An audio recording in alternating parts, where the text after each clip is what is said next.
한 2월까지만 하더라도 수요자들이 어떤 데 더 민감도를 갖고 있었냐면은 수요 부족이나 수요 불안에 초점을 갖고 있었어요. 이게 뭐냐면은 이 고금리에 누가 집을 사냐고. 네. 그리고 뭐 매물 건수 봐라. 뭐 서울에 쌓여 있는 게 매물이다. 8만 5천 건이나 된다. 누가 집을 사느냐. 작년에 주로 주택 시장의 키워드가 더블립, 데드캣 바운스, 연걸 거지였죠. 근데 이게 3월달 이후에 갑자기 물어봤겠냐면은 수요 불안이 아니라 공급 불안 쪽으로 완전 분위기 확 달라져 버린 거예요. 그게 왜 그런 거냐면은 이번에 그 지방의 뭐 중공업이 분양, 뭐 소위 말하는 뭐 악성미 분양, 뭐 이거에 대해서도 이제 주택 수 좀 빼준다 이런 얘기들도 있었는데, 요 정책은 좀 어떻게 보십니까? 이거 좀 효과가 좀 있을까요? 모법이 국회를 통과해야 돼요.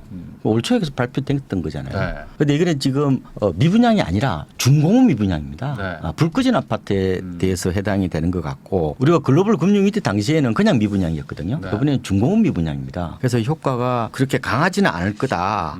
다만 지금 지방도 보면 꿈틀거리고 있어요. 지역에 따라 좀 다르긴 합니다. 지금 올 들어서요, 누계로 보면은 지금 지방 아파트 실거래가가 마이너스 0.86입니다. 근데 6월에 보면은 강보합으로 전환했어요. 플러스 0.07입니다. 그 미미하죠. 근데 7월에 잠정지수 요것도 선행성을 띠고 있는데 이게 지방이 플러스로 전환됐어요. 0.05%입니다. 지방도 이제 조금 올라간다. 지방도 그렇게 빠른 속도는 아닌 것 같고 지역에 따라 또 울퉁불퉁하긴 한데 전체적으로 본다면은 빠르면 올 연말, 좀 늦으면 내년 아마 이맘때쯤 되면은 지방도 온기가 돌 수 있다. 저는 이렇게 보고 있습니다. 왜냐하면은 지금 시장의 흐름이 신축 아파트에 대한 선호 현상이 강하기 때문에 이런 중공업 미분양이라든지 일반 미분양 그것도 새 집이죠. 그쪽으로 수요가 좀 있을 수 있다. 다만 지금은 지방을 옛날하고도 같이 보면 안 돼요. 옛날에는 이제 이게 이제 동조화 현상이라고 잘 아시잖아요. 그죠? 서울이 오르면은 수도권도 오르고 뭐 지방도 이렇게 오르는 이게 순차적으로 파도처럼 이렇게 출렁거리면서 이렇게 움직이는데 지금은 그렇게 보긴 힘들어요. 물론 서울 따라가긴 합니다. 따라가는데 이게 그 속도가 늦고 또 상승폭도 좀 미미한. 그래서 지금은 엄밀하게 말하면 우리가 흔히 말하면 이걸 양극화라고 표현을 많이 하잖아요. 양극화는 틀린 말입니다. 양극화는 서울만 오르고 지방은 떨어지는 거잖아요. 지금이야 그렇죠. 근데 결국은 저는 서울이나 수도권을 따라갈 수밖에 없다고 봅니다. 근데 이제 인구가 줄고 뭐 지역 경제도 튼실하지도 않고 또 상경 투자도 많이 늘고 여러 가지 그런 것 때문에 체력이 튼튼하지는 않잖아요. 그렇지만 흐름은 따라가요. 그래서 지금 지방 부동산과 서울 부동산을 어떻게 보여요? 양극화 시장이 아니라 격차 시장이라고 봐야 됩니다. 격차는 벌어지지만 올라가긴 올라간다. 네, 그렇게 보시는 게 정확하지 않을까. 왜냐하면 벌써 선행지수가 나오잖아요. 그래서 저는 지방이 뭐 지금이야 그렇게 안 좋지만 조금은 좀 온기가 좀 뛰는 양상이 나타날 것 같고 좀 체감적으로 느끼려면 아마 아까 말씀드린 것처럼 내년 이맘때쯤 가야 되지 않을까 이런 생각을 해보고 있습니다. 그럼 마지막으로 정책 발표 중에 하나가 또 재개발 재건축을 좀 활성화하겠다 해서 뭐 임대 아파트 비율도 좀 낮추고 뭐 용적률도 좀 늘려주고 이런 것들을 하겠다고 하는데 이게 좀 영향은 얼마나 줄지. 사업은 진행을 할 거예요.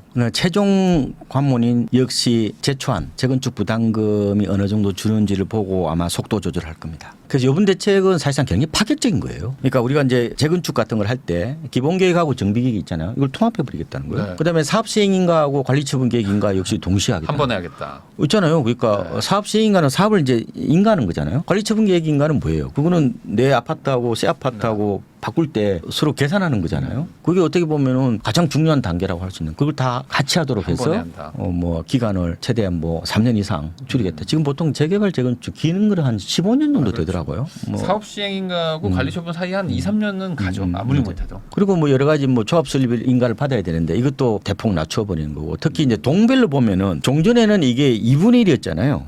근데 이게 3분의 1로 줄이는 거예요. 그러니까 33% 동의만 받으면은 그 조합 설립 인가를 받을 수 있다는 건데 그래서 아마 전반적으로 얘기로는 한 37만 가구 정도가 아마 혜택을 받을 수 있다고 하는데 그 외에 또 저도 재밌는 게 있던데 저는 용적률을 올려주는 거 있잖아요.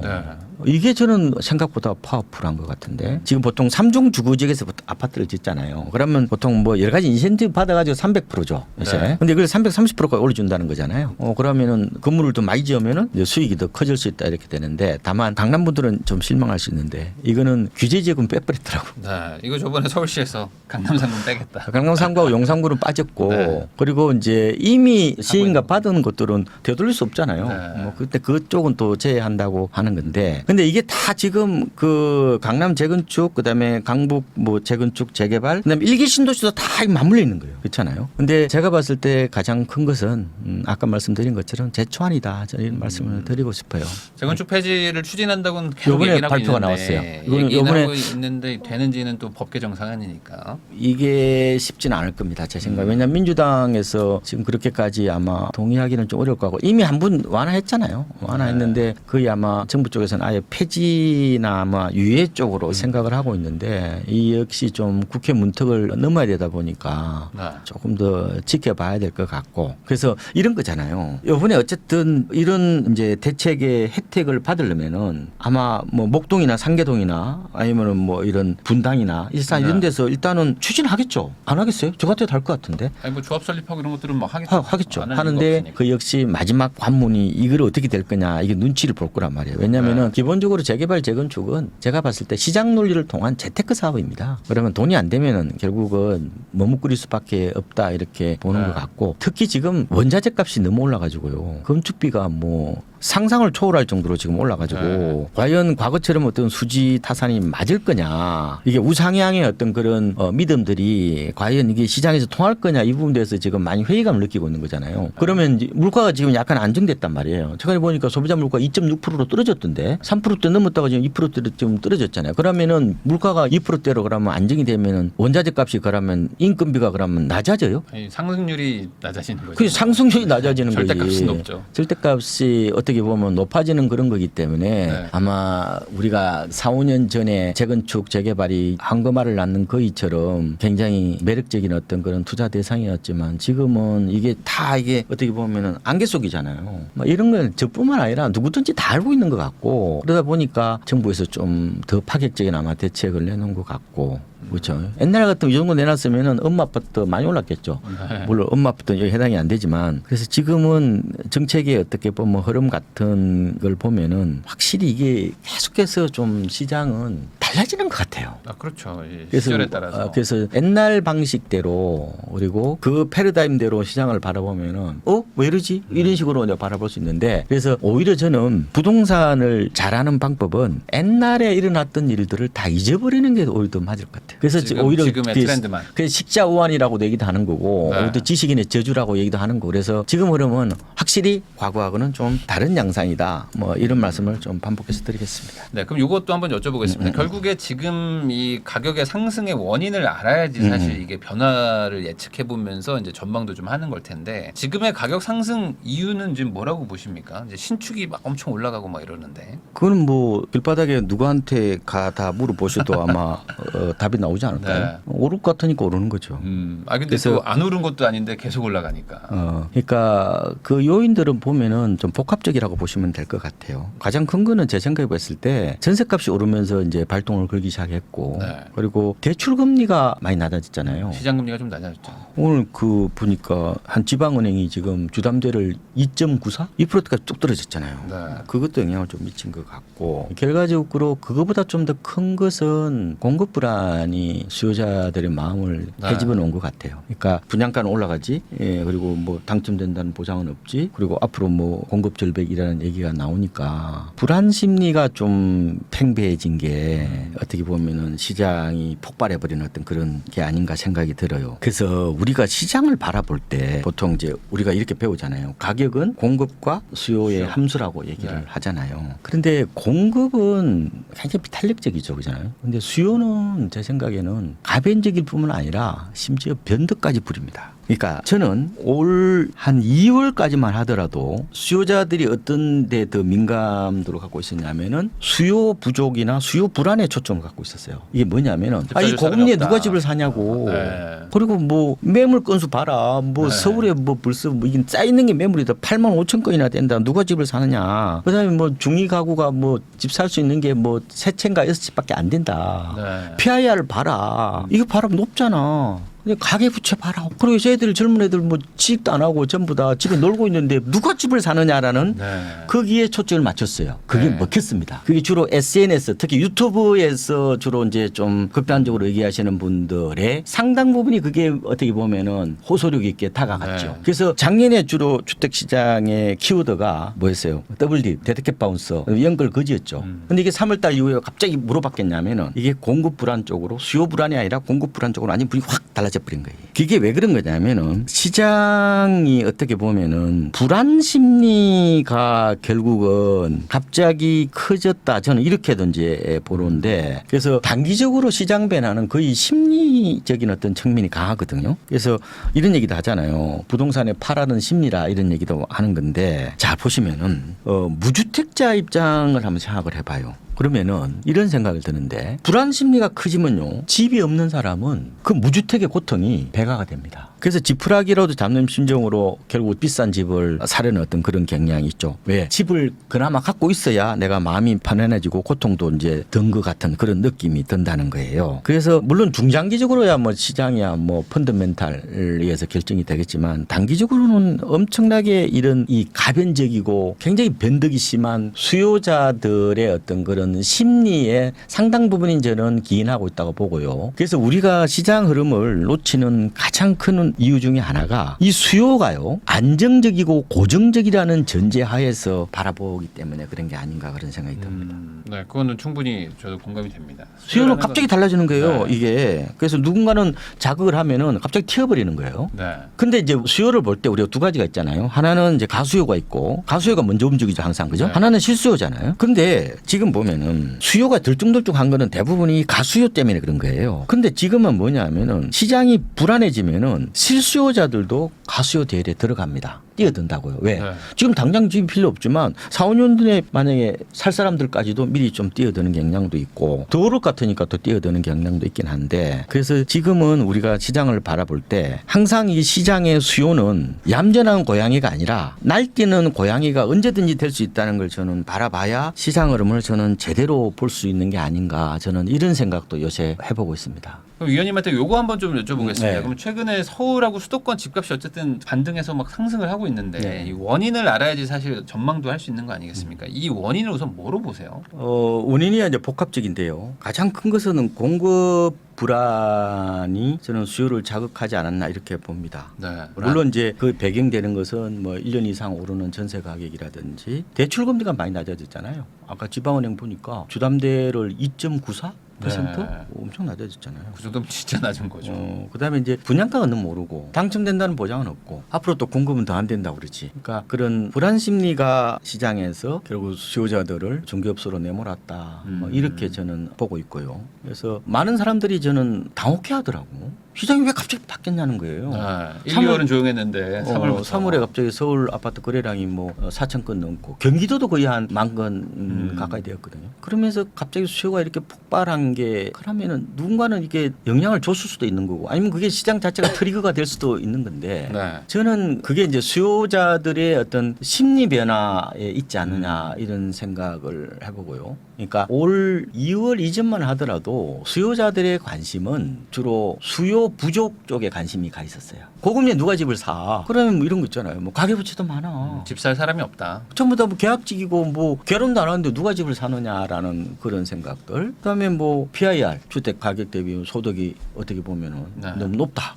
중위가구 해서 뭐 서울에 살 집이 뭐 몇채 안 된다. 뭐 세채 여섯채 이런 얘기 했잖아요. 그게 먹혔거든요. 그게 어떻게 보면은 지난해부터의 시장의 어젠다였어요. 그러다 보니까 지난해에 주로 시장이 주로 유튜브에 나오신 좀 약간 조금 세게 얘기하시는 분들 그분들 논리가 먹혔죠. 다들 발발발 떨었단 말이에요. 그래서 작년에 이슈가 뭐였냐면은 연끌거지, 더블딥, 데드캣 바운서 이게 이제 유행어가 되었잖아요. 그런데 이게 3월 이후에 분위기가 완전히 갑자기 이게 수요 부족이 아니라 공급 부족, 공급 불안으로 완전히 확 돌아선 겁니다. 이게. 근데 이게 어떤 누가 뭐 자극을 준 건 아니에요.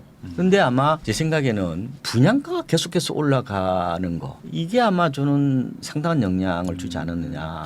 규제 지역이 풀리면서 이제 막 상한제들이 막 풀리고 그렇죠. 이러면서 그래서 지금 뭐 서울 같은 경우 분양가가 3.3제곱미터당 4,400. 그 네. 4, 5년 전에 강남 분양가잖아요. 물론 강남이 좀 최근에 분양이 있어가지고 전체 그렇죠. 분양가가 올라간 측면이 있지만, 그러니까 이제 분양가가 저렇게 오르면은 아니 내가 그러면은 나중에 돈이 되는 게 아니잖아요. 그러면 차라리 그러면은 그 돈이면은 신축이나 준신축 사는 게 낫지 않느냐라는 어떤 그런 합리적인 판단을 한 거죠. 그러다 보니까 결국은 금매물이 이제 소진 어느 정도 되면서 계속 이제 호가가 이제 올라간 게 아닌가 이런 생각을 하는 거죠. 그러니까 이게 이제 인플레이션이 어떻게 보면은 혹은 인플레이션에 대한 어떤 그런 누적된 어떤 그런 통계치들이 시장 참여자들의 불안 심리를 자극했고 이게 결국은 통계로 저는 드러나지 않았느냐 이렇게 저는 보고 있습니다. 그러면은 지금의 어떤 뭐 신축 선호 현상이라든지 뭐 이런 것들을 기반으로 해서 지금 가격이 좀 상승되고 있고 또 전세도 또 올라가다 보니까 뭐 어차피 집을 사야 되니까 네, 산다 이런 얘기도 있는데 맞습니다. 그럼 이 심리발 이 상승이 뭐 구조적인 문제이기 때문에 당분간 좀 더 간다고 보십니까? 아니면 이거는 말 그대로 또 심리라는 건 또 갑자기 또 썰물처럼 빠질 수도 있는 거니까 단기적인 현상이다라고 보시는 건지. 저는 자신이 없어요. 그렇게 단기적으로 이제 이게 일종의 이제 담론이 될 수가 있기 때문에 네. 좀 조심스러운 건데 저도 이런 얘기는 많이 들어요. 지금 추세적 상승인가 아니면 일시적 상승인가를 놓고 많이 질문을 한단 말이에요. 저는 그렇게 안 봐요. 그냥 회복 과정으로 봅니다. 근데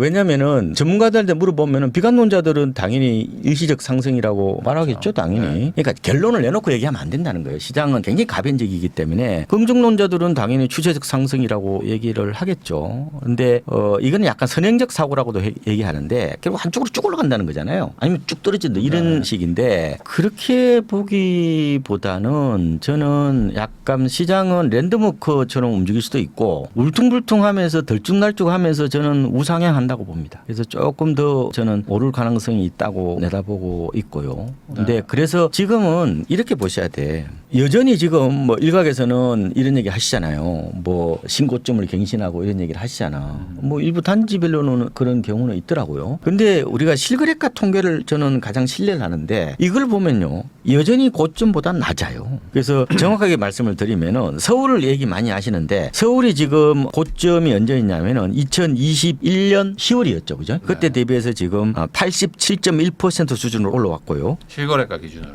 네. 동남권은 지금 강남이 들어있죠. 91.3%까지 올랐습니다. 네. 많이 올랐죠. 경기 인천은 회복이 좀 덜 됐죠. 그래서 지금은 수도권 전체를 본다면은 지금 한 83.6% 정도 회복을 했고 지방은 뭐 별로 빠진 것도 없었잖아요. 근데 지금 지방은 고점 대비해서 88.4% 정도 회복을 했다. 이렇게 보시면 될 것 같습니다. 그러니까 이렇게 보기 낫잖아요. 그러니까 굳이 오르니 내리니 이렇게 선행적인 생각을 갖는 것보다 어차피 저는 고점을 향해서 지금 회복되는 과정이라면은 충분히 저는 바로 떨어지냐 오르냐 가지고 목숨 걸지 않고 시장을 좀 넓게 볼 수 있잖아요. 그러니까 지금은 이렇게 보셔야 돼. 우리가 상승과 회복은 다른 걸 개념이라고 봐요. 그러니까 상승은 물론 이게 기준치가 따로 없습니다.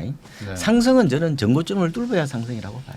전고점 뚫고 얼마나 더 가느냐가 상승인 거지. 그렇지. 그 이전까지는 회복이라고 말씀을 드리고. 자, 그러면은 우리가 흔히 일본을 얘기한다. 일본을. 네. 일본을 보면은 그 헤이세이 버블이라고 있어요. 얘들 보면은 고점이 보면은 91년 1월이 고점이었다고요. 그래서 지금 여전히 20% 정도 낮아요. 지금도. 고점 대비. 네. 그런데 최근에 10년 사이에 통계를 따져보면은 한국보다 더 올랐거든요. 그럼 일본이 지금 상승이에요? 회복이에요? 회복 과정을 얘기하실 거잖아요. 뭐 이제 기준에 따라서 다른데 워낙 그러니까, 옛날이니까. 그러니까 지금은 고점 회복하지 않았기 네. 때문에 그냥 고점을 향해서 시장이 좀 더 어떻게 보면은 만회하는 어떤 그런 과정 정도로 보시는 게 좀 더 좀 부드러운 전망이 되지 않을까. 그러니까 전고점 회복이라는 단어가 말 그대로 회복인 거네요. 그러니까 지금은 아직 전고점까지 못 간 지역들이 훨씬 많기 때문에 그렇죠. 그런 곳들은 뭐 이제 천천히 이제 회복을 하고 있는 단계인 거지. 여기서 뭐 급등세가 난다거나 뭐 이런 것들은 어떤 특정 단지들. 그래서 이제 그런 여러 가지 이제 이유가 있는데 저는 뭐 한국은행에서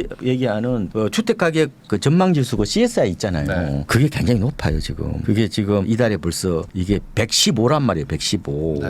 이게 7월이거든요. 115면은 이게 2021년 10월 이때가 정점이었잖아요. 네. 정점 막 지났을 때죠. 그때 이후에 2년 8개월만 가장 높단 말이에요. 이게. 네. 이게 바로 꺾이겠냐고 이게 어떻게 보면 이게 1년 뒤에 집값이 오를 거냐 내릴 거냐 이게 수요자들이 설문하는 거잖아요. 네. 근데 물론 이것도 심리 지수기 때문에 갑자기 꺾일 수는 있어요. 낄 수는 있는데 이게 매기야로 확 단기간에 확 떨어지지는 않을 것 같은데요. 아니 네. 그러려면 정말 그 금리가 폭등하듯이 뭐 이런 맞아요. 엄청난 충격이 있어야 되는데. 그래서 제가 이 말씀 드릴게요. 그럴 게 올 것인가. 그러니까 많은 사람들이 작년하고 올해하고를 비교를 해요. 작년에 고점이 언제였어요? 실거래가로 9월이었죠. 네. 그리고 3개월 조정을 받았죠. 네. 그죠? 근데 잘 아시다시피 9월이 이제 단기 상투였죠. 그죠? 실제 현장에서는 8월이 고점이었어요. 그래 가장 많았거든요. 네. 그래 상투라는 말씀을 아마 들어보셨을 텐데. 근데 그러면은 왜 그럼 10월부터 갑자기 확 꺾여버렸느냐? 그거는 뭐 잘 아시잖아요. 9월 27일 네. 그때부터 중단된 특례보금자리. 일반형 네. 특례보금자리론 일반형 뭐 판매 중단이라든지 아니면 금리도 튀었어요. 50년,